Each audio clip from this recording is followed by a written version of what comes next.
And yes, we picked up another 2012 Ford Focus. This one's in really good shape, and surprisingly, it's not going to be a clutch job. Hopefully, it's an easy, quick repair and flip. We have to clean it up, fix some scratches, and figure out why it's overheating. First step was to give the car a good cleanup with a nice spray wax job. I'm gonna have to buff a couple spots. For the most part, I'm gonna leave it untouched and just rub this stuff on. And next up, a couple rough spots. I had some scratches. I did go over with the buffer and try to get most of it out.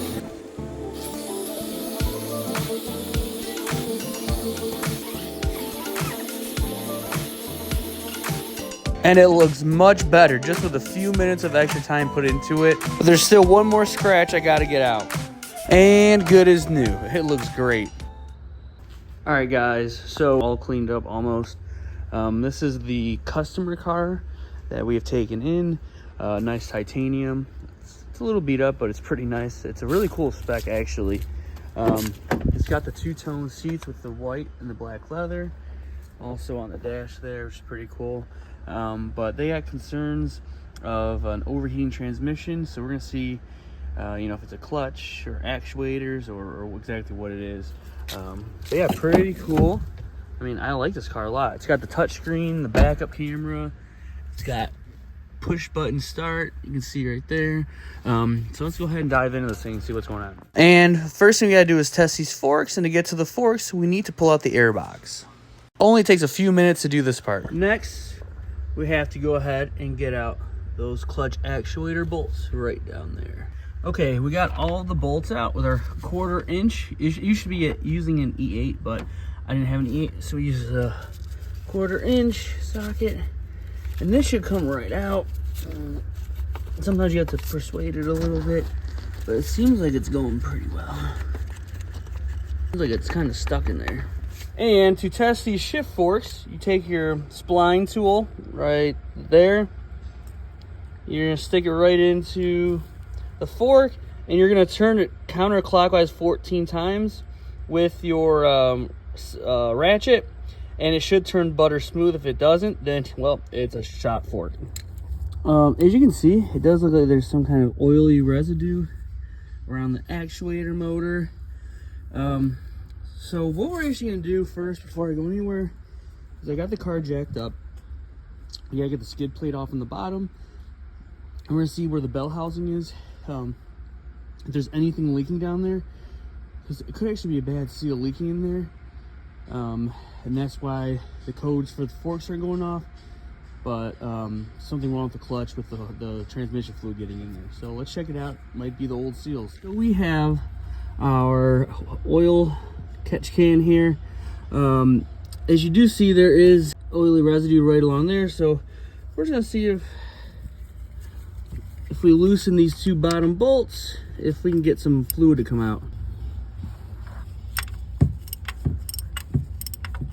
It is now actually dripping out of here. See, it'll start accumulating right down there. See? Yep. Bad seals, guys, bad seals. All right, guys, well, I think that confirms it. We'll tighten this all back up, and we'll call the customer. Tell them it needs seals and a clutch kit. Okay, so we did put it all back together. The customer, I called them. They said that go ahead and do the full repair with the new seals, the clutch kit, but they also, while I'm in there, I offered them to do the motor mounts because it's a lot easier to do a couple of those mounts while the transmission is out, and there was a vibration, so there is a bad one in there, if not all bad. So they said go ahead with that too. So we got to go ahead clean out the transmission, bell housing, take the flex plate off, or flywheel, clean off the side of the engine block there, put the new seals in, put the new clutch kit in, put the new motor mounts in, and put all back together. Let's get back to the other car. All right, guys, so unfortunately I did notice that our fan, as you can see down there, is not kicking on. The AC is on, so that should be going right now. And the first thing we're going to check is the mega fuse on the side of the battery box.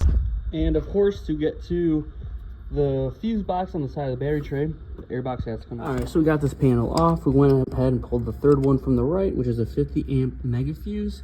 We're gonna go ahead and see if we have continuity on our fuse. All right, guys, try it. Yep, seems we have continuity. And another thing I like to test is, doesn't feel like it's loose, feel like it's broken. So the next thing to check is the relay. All right, so our cooling fan relay is right here. So we're gonna pull this out. We're gonna switch it with another one. Okay, and relay is out. We're going to put another relay in that we know is good. All right, and we should hear a click when we turn this on. Yep, heard the click. Relay's good. I do have our probes into the fan control connector here, and if you look, we are getting power, so that is good. All right, and we have our Bosch secondhand replacement I took off the shelf. We're gonna pop this in, and hopefully it solves our fan issue. All right, guys, and now you can see it. Our fan is spinning, so it indeed was our fan control unit that had failed. Pretty easy fix, not too bad. Divided with the hand either. Luckily I had one on hand.